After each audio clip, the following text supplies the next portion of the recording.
Ольга Валерьевна, здравствуйте. Описать ситуацию с COVID-19 в Якутии на сегодняшний день. Добрый день, уважаемые жители Республики Саха-Якутия. Текущая санитарно-эпидемиологическая ситуация в республике характеризуется 25 новыми случаями коронавирусной инфекции по данным Управления Роспотребнадзора по Республике Саха-Якутия. В городе Якутске зарегистрировано 15 случаев, в Чурапчинском, Мирнинском районе по 2 случая, в Ангинском, Нюрингринском, Нюрбинском, Алёкминском, Татнинском и Сялданском по 1 случаю. Необходимо обратить внимание на появление новых случаев в Алёкминском и Сялданских районах, там, где ситуация была достаточно стабильной, в связи с чем перед оперативными штабами этих районов стоит соответствующая задача для принятия мер по усилению мер контроля за проведением санитарно-эпидемиологических мероприятий, как от соблюдения требованиям граждан, так и, соответственно, от дезинфекции пространств. За сутки лабораториями республики проведено 1814 исследований на новую коронавирусную инфекцию.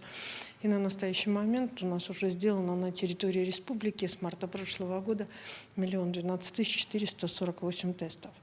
На 2.04.2021 получили первую вакцину в республике 59 097 человек, вторую вакцину получили 52 386 граждан республики.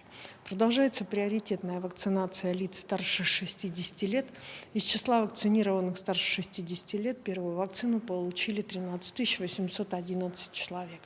Сегодня поступило дополнительно 30 600 доз вакцины против новой коронавирусной инфекции. В течение выходных дней будут работать склады Саха-фармации, и, соответственно, с понедельника вакцина будет распределена по лечебным учреждениям, прежде всего для вновь возобновления, где была она приостановлена вакцинация.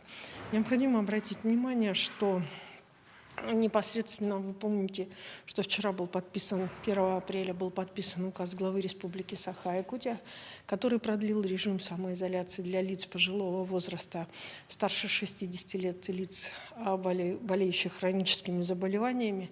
В связи с возникающими вопросами хочу обратить внимание на то, что на лиц, которые вакцинированы, либо непосредственно прошли заболевания с соответствующим лечением в течение 6 месяцев, данное правило о изоляции не распространяется. Я хочу обратить сегодня внимание на то, что у нас в режиме новых стандартов проводятся у нас ряд мероприятий, в том числе мероприятия и с приезжающими гражданами. В аэропорту города Якутска проводится термоконтроль. Все мероприятия, которые проводятся, в том числе спортивные, необходимо четко соблюдать как дистанцию, так и непосредственно меры индивидуальной санитарной безопасности.